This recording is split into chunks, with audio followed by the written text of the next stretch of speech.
আজ আমি আমার বোনের পিপাসা মেটাবো, তাকে আমার চাই। হয়তো পূর্ণ হবে না ডেডি। আজ কিন্তু তো সহজে ভাঙবে না,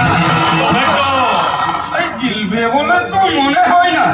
এত অল্প বয়সে মৃত্যুর হাতছানি উপেক্ষা করেই হয়তো সে ধর্মঘট চালিয়ে যাবে। ধর্মের ঘরটাকে ভাঙবার জন্য সমাজ ধর্মের আশ্রয় না। বলছিলাম বাবা বিশান, শ্রমিক নেতার বাড়িতে আর কে কে আছে? এক ভাই আর এক বয়স্ক তো বাবা বিশান। আর কোনটা এ দেখতে কেমন? পুলিশ কি কুড়ি? রূপে রূপে একেবারে পরিকৌ আর যৌবন আষাঢ়ে নদীর টুকুর ছাপানো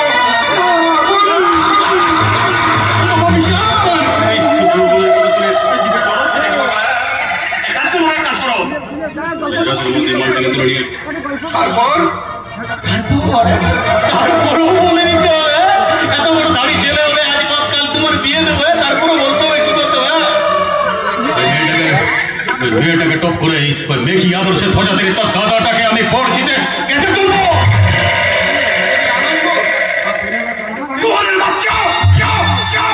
যখন জানতে পারি তখন আজ জানবি কেমন করে? যেটা বাবা বিশা, কালকে তুমি কচি মুরগির নরম গরম মাংস খাওনি বাবা, কিন্তু এবার ওই মুরগির কষা মাংস একটু ঝাল লাগবে বল।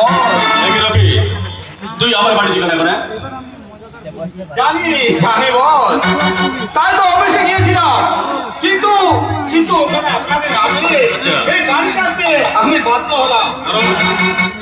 কারণ কারণ ওই চন্দ্রপুর থানায় এক নতুন অফিসার এসেছে, যার নাকি পেছনেও দুটো চোখ। বাচ্চারা এত সাহস হয় কি করে রে, যে আমাকে না জানি আমার একে নতুন ওসি পাঠায়? ওই ফোনের বাচ্চার নামটা কি? দত্ত। স্বাধীন দত্ত? কে স্বাধীন দত্ত? শুনেছি ও নাকি রিক্সাওয়ালার ছেলে। ওর হাতে আমি রিক্সার হ্যান্ডেলটাই ধরে দেব।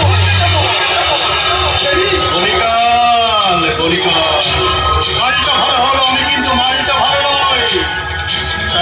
জানি না ওর কেউ বোনায় ও সারা পা দিয়েছে। তাহলে কি শ্রমিক নেতা কয়েকদিন পিছিয়ে যাবো ড্যাডি। চ্যালেঞ্জের জবাব দিতে হয় পাল্টা চ্যালেঞ্জ ছোট দিয়ে। ওই ঘোমটা পরে শাড়ি পরে ঘরের পরে বসে রেখে নয়। বাবা মাথার উপর কিন্তু রুদ্র পোশাক নামক ছাতাটা এখনো আছে।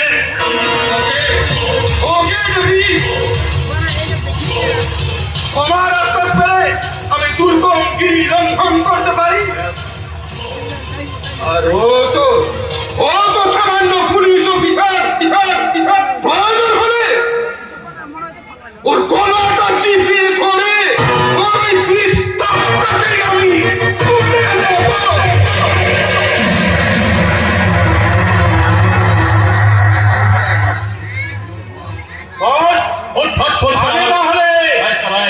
হুটহাট করে আমার বাড়িতে আসবে, তোর সাথে আমার সমস্ত কথা বলবো অফিসে। আমি চাই আমার বাড়িটা পবিত্র মন্দির হয়ে থাক।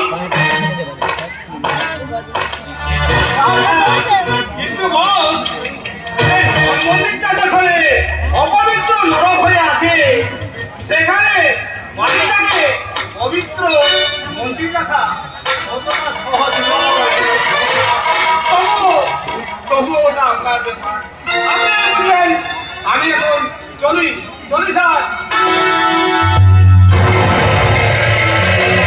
আচ্ছা, একটা সাল 2 টাকার গোস্তান সেন্সরে রুদ্র মতো সেন্সর মাকে জ্ঞান দিয়ে যায়। দেবে না কেন জ্ঞান দেবে না? কলিকা কালটা তো মোটেও ভালো নয়। বলতে ভুলে গেলাম বাবা বিশান, মালটাকে তুলে নিয়ে এসে ভগবানের বাড়িতে তুই একাই ওই কচি মুরগির গরম গরম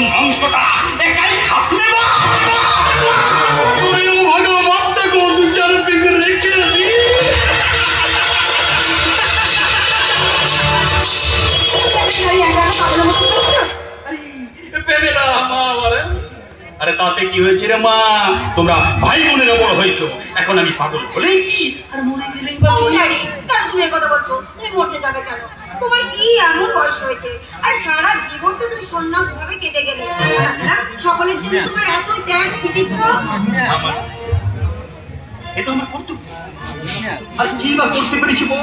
কলিকাল কালটা বেশ ভালো নয় রে মা। তাই তো এত মানুষের জন্য আমার কত কি দায়িত্ব এখনো অপূর্ণ থেকে গেছে রে মা। এ জানি না রে মা, জানি না জীবনের শেষ দিন পর্যন্ত এতগুলো মানুষের জন্য আমি আমার গায়ের দায়িত্বগুলো পালন করতে পারবো কি না ড্যাডি, জানি না রে মা, জানি না। ড্যাডি, তোমার এই সন্ন্যাস জীবন আমার জন্য